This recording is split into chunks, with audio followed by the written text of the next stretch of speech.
마태복음 25장 31절에서 46절 말씀 가지고 준비된 나라를 상속받으라 라는 제목으로 함께 말씀 나누고자 합니다. 어느 나라 군대이든지 직접 최전선에 나가는 싸우는 전투부대가 있고요, 그 전투부대에게 무기와 물자를 공급하는 부대가 있습니다.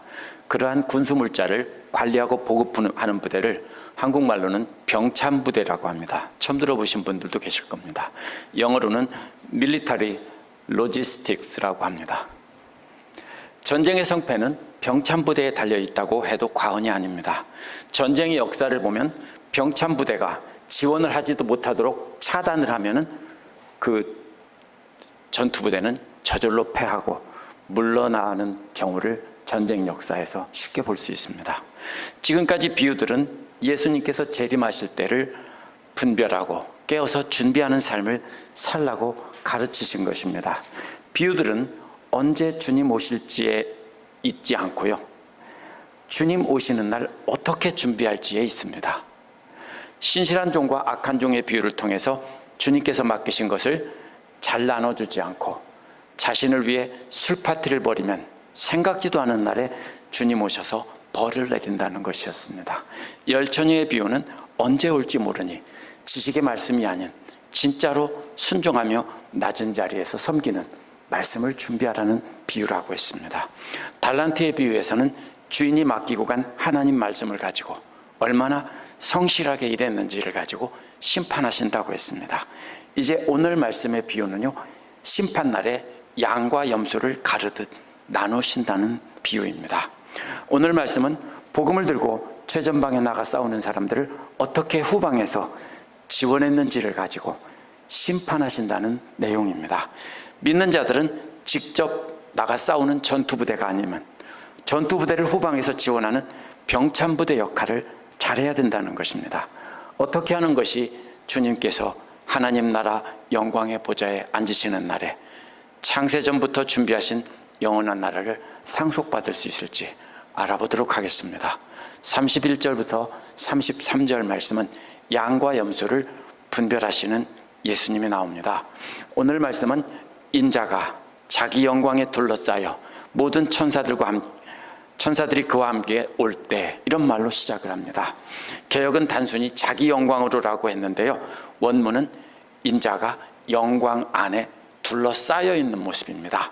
그래서 세번역처럼 자기 영광에 둘러싸여가 원어를 직역한 것입니다. 그런데 이 영광은 원어에서는요, 그의 영광입니다. 예수님의 영광이 아니고요, 그의 영광입니다. 그렇다면 그의 영광이 누구의 영광입니까? 16장 27절에 똑같은 말씀을 하시면서 아버지의 영광이라고 했습니다. 그렇기 때문에 여기서 그의 영광은 아버지의 영광입니다. 하나님 아버지의 영광이란 뜻입니다. 마가복음 8장에서도 똑같은 표현을 말할 때 아버지의 영광 안에서라고 했습니다. 따라서 그의 영광 안에서 오신다는 말은 예수님께서 하나님의 영광에 둘러싸여서 오신다는 말입니다. 이 말은 예수님께서 하나님과 동등한 자격으로 하나님의 영광 가운데 오신다는 겁니다. 이 말은 예수 그리스도가 하나님이라는 것을 나타내는 표시입니다. 이는 하나님께서 자신에게 속한 일을 예수께 맡기신 겁니다. 그래서 모든 천사들은 하나님을 보좌하는 천사들이기 때문에 예수께서 곧 하나님이시라는 뜻입니다. 하나님의 자격으로 재림하신다는 뜻입니다. 그의 영광의 보좌 역시 하나님의 영광의 보좌입니다. 예수께서 하나님의 영광의 보좌에 앉으신다는 겁니다. 이렇게 하나님의 영광의 보좌에 앉으시는 장면은 마지막 때 재판하시는 장면입니다. 32절은 그렇기 때문에 모든 민족을 그의 앞에 모을 것이라고 했습니다. 원어는 하나님에 의해서 모든 민족이 모여진다는 뜻입니다. 하나님께서 소집하신다는 겁니다. 마지막 날에 인자가 하나님의 영광과 함께 오셔서 하나님의 영광의 자리에 앉으시고 모든 민족은 하나님의 소집을 받고 영광의 보좌 앞에 다 모인다는 것입니다. 이제 모두 다 불러서 재판하려는 것입니다. 그런데 여기서 모든 민족이 무슨 뜻인지에 대해서 서로 의견이 다릅니다. 어떤 사람들은 크리스찬도 유대인도 아닌 그 밖에 믿지 않는 자들이라고 말합니다. 어떤 사람들은요, 유대인이 아닌 이방민족이라고 합니다. 또 그러나 이러한 해석은요, 성경에서 하나님의 백성 제외한 나머지를 이제 모든 나라라고 표현하거든요. 그래서 그 구약의 문자적인 유대인을 가지고 해석한 것입니다. 그런데 복음서의 가르침과는 전혀 맞지 않습니다. 그렇기 때문에 이는 모든 인류이거나 아니면 모든 믿는 자 둘 중에 하나입니다. 여기서 모든 나라라는 말은 믿지 않는 자까지 포함한 모든 민족이냐, 아니면 믿는 자들만 모아놓는 것이냐, 이런 뜻입니다. 모든 인류라고 하는 사람들은요, 계시록에서 마지막 심판날에 모든 민족이 심판을 받을 것이라고 한 것 때문입니다. 그런데 오늘 모든 민족은 모든 민족들 중에서 믿는 자라는 뜻입니다. 40절과 45절 보면 분명히 알 수 있습니다. 내 형제 중에 지극히 작은 자에게 한 것이 내게 한 것이라고 했기 때문입니다. 그런데 내 형제란 예수님의 형제라는 뜻입니다. 근데 믿지 않는 자들은 예수님의 형제가 아닙니다. 그래서 예수님께서 믿는 사람들을 다 모으신다는 겁니다. 모든 민족들 가운데 있는 믿는 사람을 다 모으신다는 뜻입니다. 그래서 그 중에 축복받을 자와 멸망할 자를 심판하시는 기준이 예수님의 형제들 중에 지극히 작은 자에게 어떻게 했는지를 가지고 심판하시겠다는 뜻입니다. 그렇기 때문에 믿지 않는 자들에게 믿는 자들 중에서 가장 작은 자를 제대로 대접하지 않았다고 심판한다는 것은 말이 안 됩니다. 그렇기 때문에 이 말씀은 모든 믿는 자들, 온 세계 만방에 흩어져 있는 모든 믿는 자들을 모은다는 뜻입니다. 이어서 그들을 서로 갈라놓을 것이라고 했습니다. 마치 옛날 80년대 출발 동서남북과 같습니다. 양쪽으로 딱 갈라놓죠. 모든 민족을 둘로 갈라놓는 겁니다. 모든 믿는 자들을 둘로 갈라놓습니다. 마치 목자가 양과 염소를 갈라놓는다고 했습니다. 이것이요, 유대인들이 가장 흔히 보던 비유이기, 생활 일상이기 때문입니다. 보통 때는요, 양과 염소를 한 군데에서 먹입니다.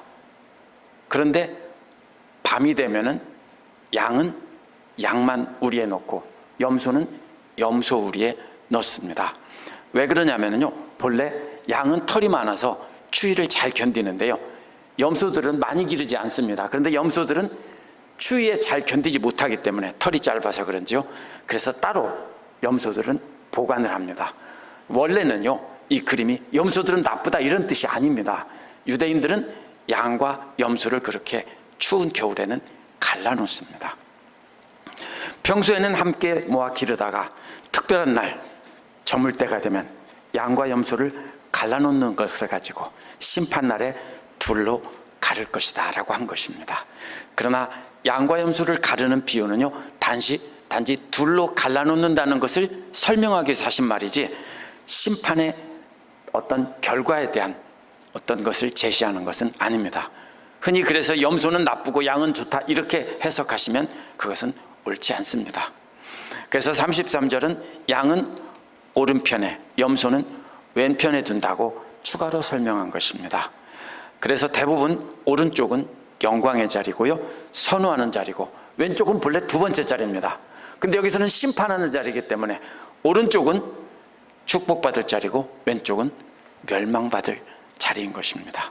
34절에서 40절은요, 준비된 하나님 나라를 상속받으라고 하는 내용입니다. 그때 왕께서 오른쪽에 있는 사람들에게 말씀하신다고 했습니다. 31절에서 하나님의 영광의 보좌에 앉으신 왕이신 예수께서 말씀하시는 겁니다. 오늘날은 입법권과 사법권이 행정권과 분리되어 있습니다. 하지만 고대에는 왕의 명령이 곧 법이고 왕이 재판을 하고 왕이 다스렸습니다. 그래서 하나님의 영광의 자리에 앉으신 왕이신 예수께서 그들에게 하시는 맨 첫 마디는 원어에서 오라입니다. 얘들아 이리 와라, 이런 뜻입니다. 아주 다정하게 부르는 생생한 표현입니다. 얘들아 이리 오너라 하고 말합니다.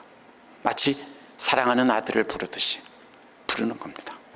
41절에서 왼편에 있는 자들에게는 반대로 내게서 떠나가라 하는 말에 정반대입니다. 그렇게 다정하게 부르신 뒤에 하신 말씀이 내 아버지께 복을 받을 사람들아 라고 부릅니다.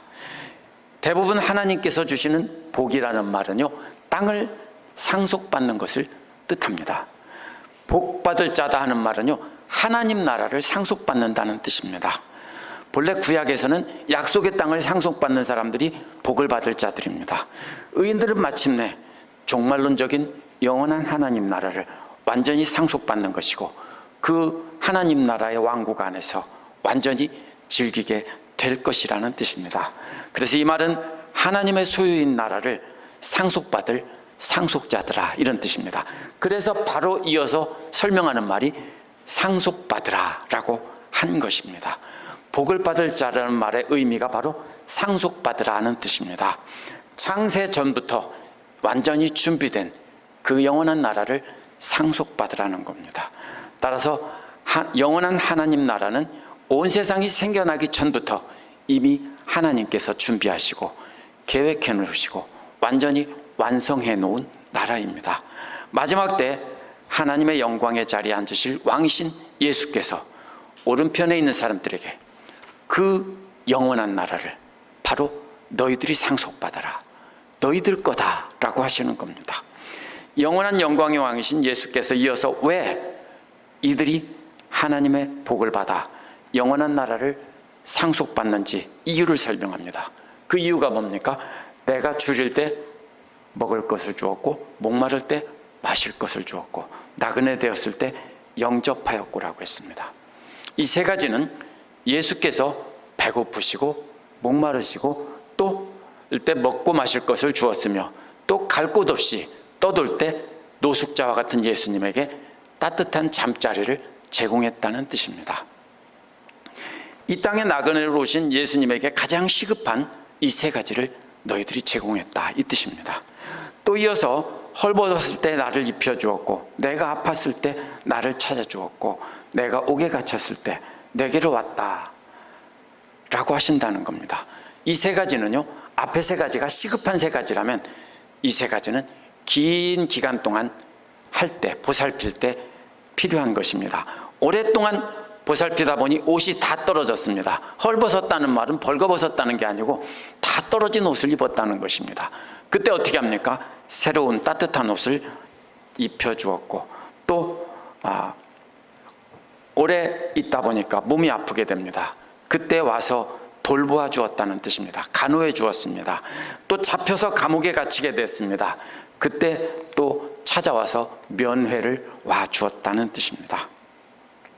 양으로 비유된 오른편에 있는 사람들은 일시적으로 나그네된 예수님을 먹고 마시고 잠자리를 제공해 주었고 또 롱텀 케어로 옷을 제공하고 아플 때 간호해 주고 감옥에 갇혔을 때는 면회를 가주었다 이런 뜻입니다.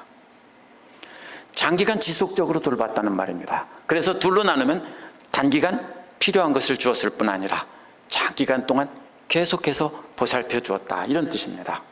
하나님의 영광의 보좌에 앉으신 왕이신 예수께서 이렇게 말씀하시자 오른편에 있던 의인들이 이상하다고 묻습니다.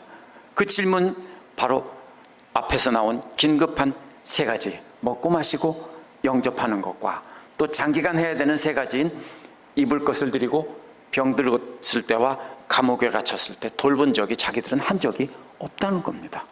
자신들은 주님께 그런 일을 한 적이 없는데요 라고 말하는 겁니다. 그러자 예수님께서 뭐라고 합니까? 왕이신 예수님께서 대답한 것은 내가 진실로 너에게 말한다 라고 하면서 진리를 말씀하시는 공식으로 말씀하십니다. 그 영원한 진리는 내 형제들 중에 가장 작은 자 하나에게 한 것이 바로 내게 한 것이다 라는 겁니다. 여기서 내 형제 중에 가장 작은 자, 여기서는요 세번역에서는 사실 잘못 번역했습니다. 이것을 보잘것없는 자라고 의역을 했는데요, 원어는요 가장 작은 자, 가장 큰 자는 누굽니까? 왕이신 예수님입니다. 가장 작은 자는 가장 낮은 종이라는 뜻입니다. 그래서 세번역은 의미를 살려서 보잘것없는 자라고 했는데 이것은 큰 자와 작은 자를 이렇게 반대로 설명한 왕과 가장 낮은 사람을 비유한 것을 이렇게 한 것입니다. 그런데 가장 작은 자가 누구인지에 대한 해석에 따라 이 본문의 해석이 달라질 수 있습니다. 가장 작은 자는 지극히 높은 왕, 영원한 왕이신 예수님을 반대말입니다. 그런데 예수님이 이 땅에 오실 때 영원한 왕이신 예수님께서 이 땅의 종의 모습으로 가장 낮은 자리에 오셨습니다. 그래서 말구 위에 오셨다라고 했죠.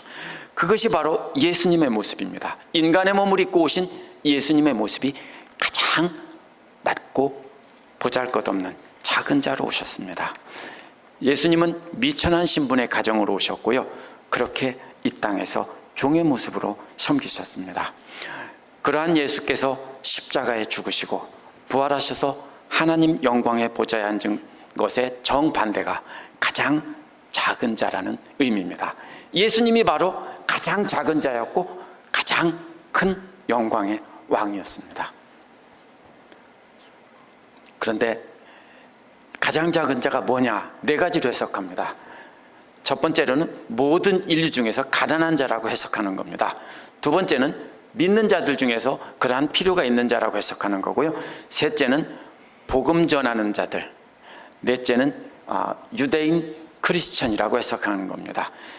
이 중에서 첫째와 넷째는 해당이 안 됩니다. 그렇다면 여기서 첫째와 넷째는 해당이 안 되는 것이 아니라 그 중에서 해당이 될 수 있는 것은 지구 위에 있는 모든 사람 중에서 불쌍한 사람이냐, 아니면 믿는 자들 중에서 불쌍한 사람이냐, 이걸로 우리가 둘 중에 하나를 선택해야 합니다. 그런데 예수님이 뭐라고 하셨습니까? 내 형제 중에, 즉 예수님의 형제 중에서 지극히 작은 자라고 하셨기 때문에 절대로 이것은 모든 인류가 될 수 없습니다. 오늘날 근데 진보적인 신학을 따르는 사람들은 이 말씀을 가지고 교회는 모든 인류 중에서 가난한 사람을 구제하는 일을 열심히 해야 하나님 나라를 상속받는다고 말합니다. 그러나 이것은 본문 자체에 나와 있는 말씀을 가지고 제대로 읽지 않은 잘못 해석한 겁니다. 이러한 빈민 구제 사역에 집중하는 것은 그것이 잘못되었다는 뜻이 아니라 그것은 여기서 예수님이 말씀하시는 초점이 아닙니다. 예수께서 마태복음 12장 50절에서 누구든지 하늘에 계신 내 아버지 뜻대로 하는 자가 내 형제요 자매요 모친이라고 하셨습니다. 그렇기 때문에 여기서 예수님이 내 형제들이라고 한 사람들은요, 온 세상 믿는 사람이 절대로 아닙니다.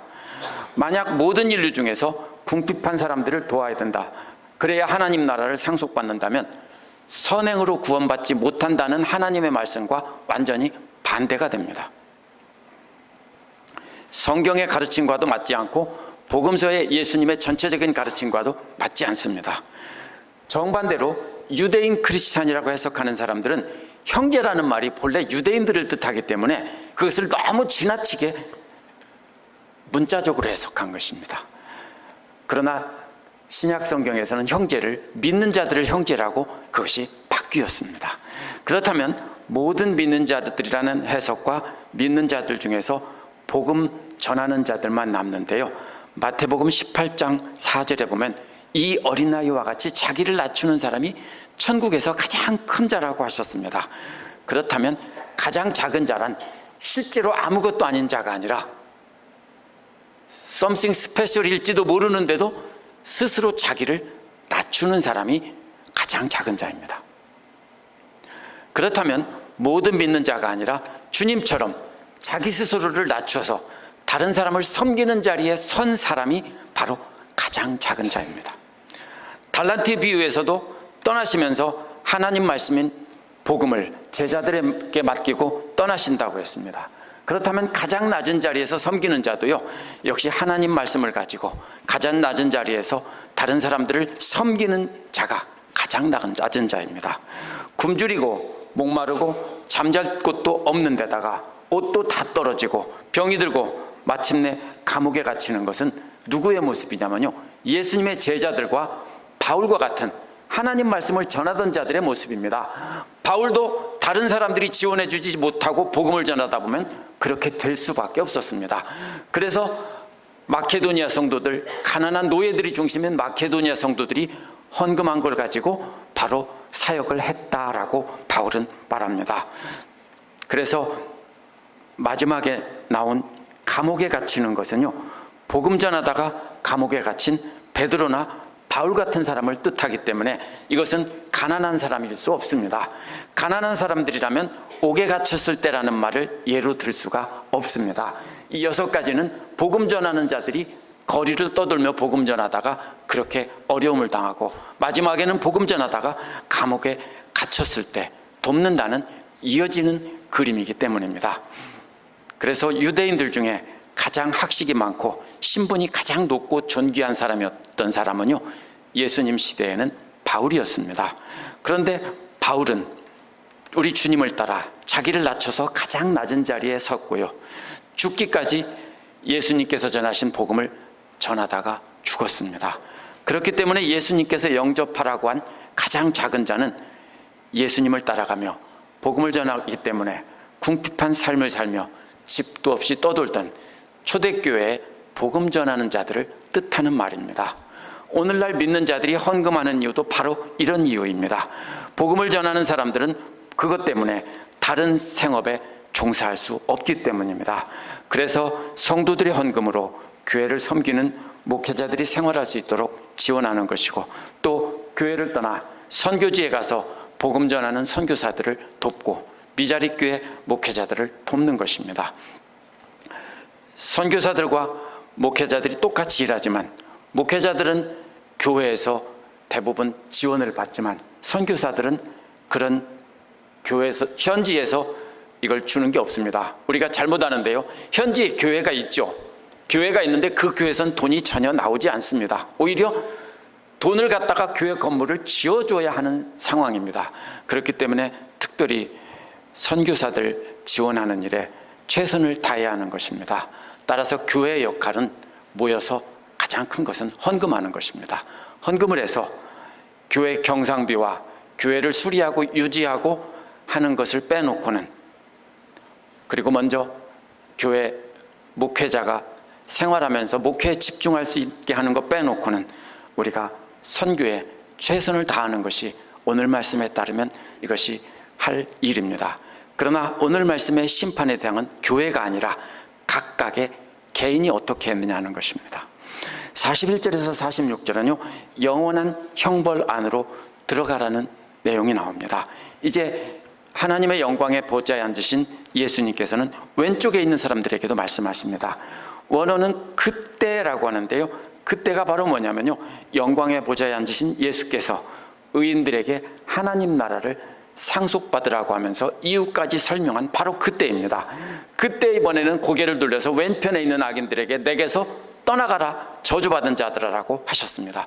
오른편에 있는 사람들에게는 다정하게 이리 오너라 라고 했는데, 왼편에 있는 사람들에게는 내게서 떠나가라, 저주받은 자들아라고 요까지 하셨습니다. 마태복음 7장 23절에서도 불법을 행하는 자들아 내게서 떠나가라 하셨습니다. 예수님의 영광의 보좌 곁을 떠나 어디로 가라는 겁니까? 그들이 가야 될 곳은 준비된 영원한 불입니다. 그 준비된 영원한 불은 누구에게 주는 거냐면요, 마귀와 그의 천사들을 위해서 준비된 불입니다. 개역에서 사자들이라고 번역하고 새번역은 졸개라고 번역한 말은요, 천사들이라는 뜻입니다. 이 말은 본래 메신저라는 뜻입니다. 그러나 하나님 말씀을 전하는 천사들이 아니라 마귀의 가르침을 전하는 마귀의 심부름꾼입니다. 그래서 마귀와 마귀의 심부름을 하는 마귀의 심부름꾼들에게, 마귀의 천사들에게 준비된 영원한 불로 들어가라고 하신 겁니다. 그렇다면 이 악인들은 마귀가 아니기 때문에 마귀의 천사들, 즉 마귀의 심부름꾼이라는 뜻입니다. 예수께서 왜 이들에게 영원한 불에 들어가라고 하시는지 이유를 설명하십니다. 이 내용은요, 의인들에게 말씀하신 6가지의 정반대입니다. 앞에서 의인들이 예수께 했던 6가지를 하나도 안 했다는 겁니다. 병들었을 때 돌보아 주었고 옥에 갇혔을 때 면회와 줬다는 말은 앞에서는 따로 말했는데요, 여기서는 두 개를 합쳐서 돌보아 주지 않았다라고 했습니다. 세 번역은 찾아주지 않았다라고 했지만 원어는 돌보아 주지 않았다는 말입니다. 이 말이 무슨 뜻이냐면요, 덮어준다는 뜻입니다. 이불 같은 것으로 덮어준다는 뜻입니다. 감옥에 갇혀 있고 또 몸이 아파 있는 사람에게 따뜻한 이불을 덮어주면서 간호해주는 모습입니다. 예수께서 아프실 때나 옥에 갇혀 있을 때 전혀 덮어주지 않았다는 겁니다. 그러자 악인들도 의인들과 똑같이 자신들이 언제 주님을 그렇게 섬기지 않았는지 질문을 했습니다. 여기서 주목할 것은 악인들도 의인들과 마찬가지로 영광의 보좌에 앉으신 분을 주여라고 부르고 있다는 겁니다. 그렇기 때문에 이 사람들은 절대로 모든 세상 사람들이 아닙니다. 세상 사람들은 예수님을 주여라고 부르지 않습니다. 마태복음 7장에서도 보면 예수께서 주여 주여 하는 사람이 다 하나님 나라에 들어가는 것이 아니라 하면서 불법을 행하는 자들아 물러가라고 한 것과 같습니다. 이들은 말로는 주여 주여 부르면서 예수님을 따르는 척 했습니다.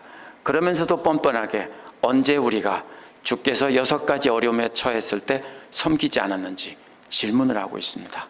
그때 예수님께서 뭐라고 합니까? 하나님의 영광의 보좌에 앉으신 왕이신 예수님께서 그들에게 대답하십니다.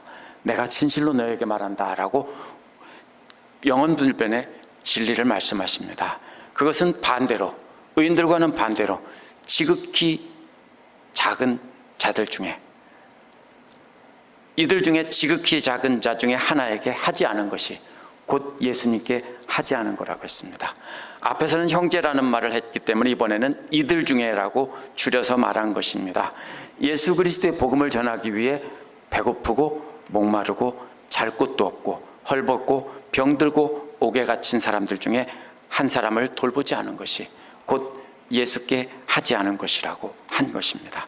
영광의 보좌에 앉으신 왕께서 이제 이 재판의 마지막 판결문을 낭독하십니다.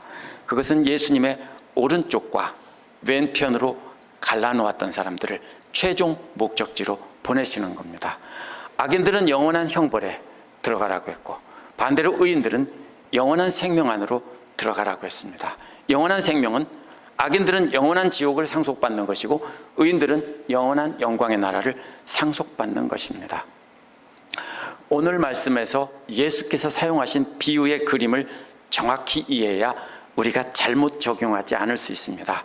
오늘 말씀의 그림은요, 목자가 낮 동안은 양과 염소가 푸른 초장에서 함께 뜯지만 날이 저물게 되자 목자는 양과 염소를 다 모아서 양과 염소를 갈라놓는 그림입니다. 그렇기 때문에 오늘 말씀은 온 세상 인류를 둘로 갈라놓는 그림이 아닙니다. 그러려면 목자가 기르는 양과 염소가 아니라 그 밖에 들짐승까지 다 모은다고 해야 옳습니다.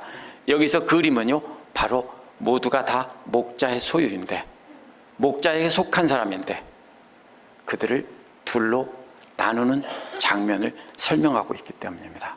이 점을 놓치면 우리는 모든 인류의 가난한 사람을 도와야 된다, 이렇게 잘못 해석합니다. 따라서 이 말씀에서 심판의 자리는 주인이 없는 동안에 종들을 잘 먹이고 있던 신실한 슬기로운 종들과 동료 종들에게 먹일 것으로 술 파티를 벌이던 나쁜 종을 심판하는 자리입니다.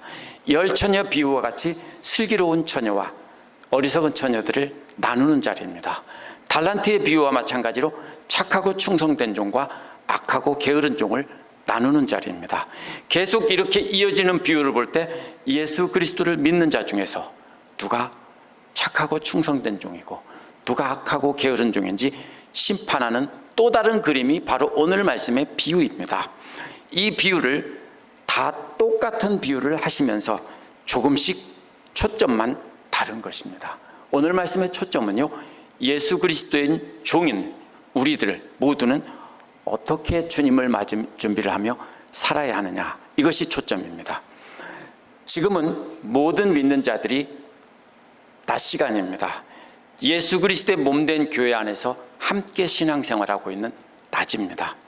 그러나 날이 저물어 주님께서 하나님의 영광에 휩싸여 천사들과 함께 오셔서 영광의 자리에 앉으실 때가 되면 믿지 않는 자들은 당연히 지옥으로 보내는 거지만 그 다음에는 믿는 자들을 모아놓고 둘로 갈르신다는 뜻입니다.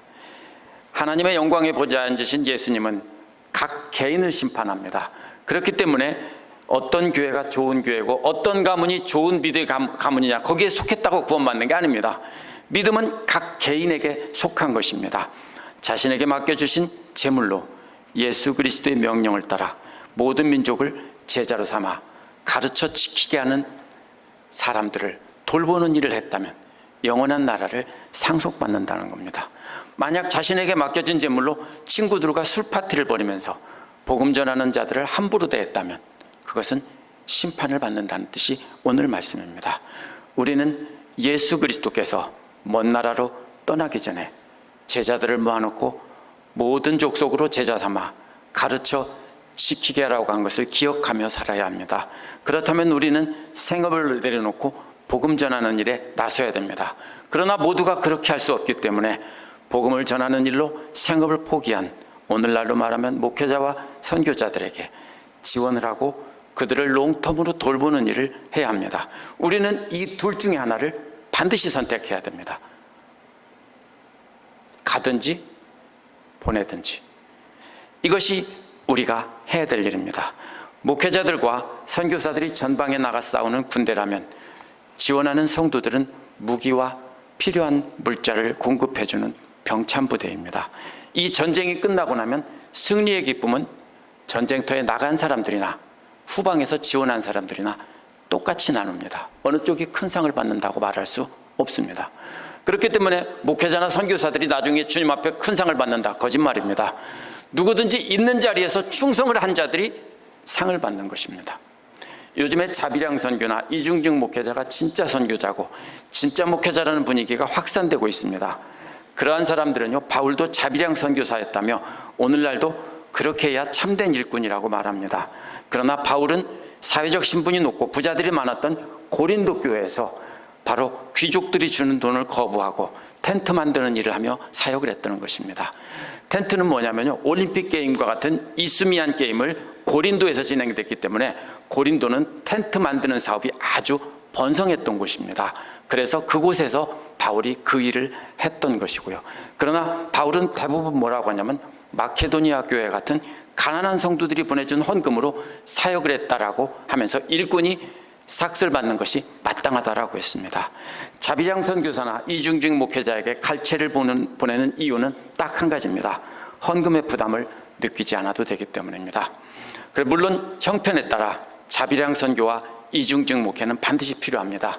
한인들이 많이 모여 사는 대도시를 제외하고 거의 미국의 한인교회들은 10년쯤 지나면 대부분 비자립교회가 될 것입니다. 우리 교회도 크게 다르지 않습니다. 한국에서도 역시 갈수록 자비량 선교사나 이중직 목회자들이 늘어날 것입니다. 그게 잘못됐다는 것이 아닙니다. 그런 경우에는 반드시 이중직이나 자비량을 해야 합니다. 그러나 그것이 옳다라고 말하면 안 된다는 것입니다. 마치 최전방에 나간 군인들이 무기와 보급품을 직접 만들어 쓰라는 것과 똑같은 비유입니다. 우리가 예수 그리스도를 믿는 주님의 군대라면 전방에 보내라고 받은 물자를 가지고 후방에 있는 병참부대가 파티를 벌인다면 전방에 있는 부대는 반드시 패할 수밖에 없다는 것을 기억해야 합니다. 우리가 말로만 주님의 신실한 종인 척하면서 실제로는 주님이 이 땅에 안 계시는 동안 주님께서 맡기신 것으로 자신만의 파티를 벌인다면 주님께서 영광의 왕으로 오실 때 반드시 심판하신다는 겁니다. 그렇기 때문에 우리는 직접 복음 들고 나그네로 살든지 아니면 그러한 나그네들의 입을 것과 먹을 것을 주고 헐벗고 아프고 옥에 갇혔을 때 돌보는 일을 하든지 둘 중에 하나를 택하라는 것입니다. 그렇게 한다면 우리 주님께서 하나님의 영광의 보좌에 앉으시는 그날에 하나님께서 창세전부터 우리를 위해 준비한 영원한 하나님 나라를 상속받게 될 것입니다. 기도하겠습니다.